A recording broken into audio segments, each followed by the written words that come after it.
Ramananda block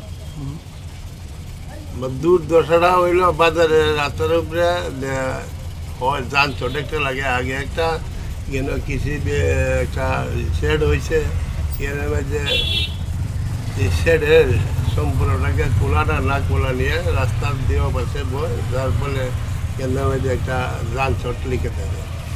তাইলে কখন যে যানজট লেগে থাকে এবং এদিকেও বাজার একটা না বানাবি করছে, এখানে বাজারের উপরে সবজি রাস্তার দুই সাইডে বা মহরসরা বাজারের দুই সাইডে করলে কেন ব্যবসায়ীদেরও ভালো হবে, সুবিধা হইব বা কৃষকরাও ভালো হইব।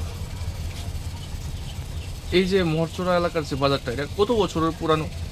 আরে বা, এটা তো আমি তো আইসি কেন আর 60 বছরে, এর আগেও আছে এরকমই রাস্তার মধ্যে থাকে রাস্তার মধ্যে বাজারটা। হ্যাঁ, বাজারটা রাস্তার মধ্যে আমি আইসি 60 বছরে। তো এটার থেকে মানে কোনো পরিত্রাণ নাই এই জায়গাটা? না, এর পরিত্রাণটা বলতে ওই যে আগে বা রাস্তার পাশেই বলতে দোকানদার করে ওই যে খুচরা বেছে এদের সেট বানাই দিছে, গেল তারপর তারা গেল বইয়া বেছে খুচরা।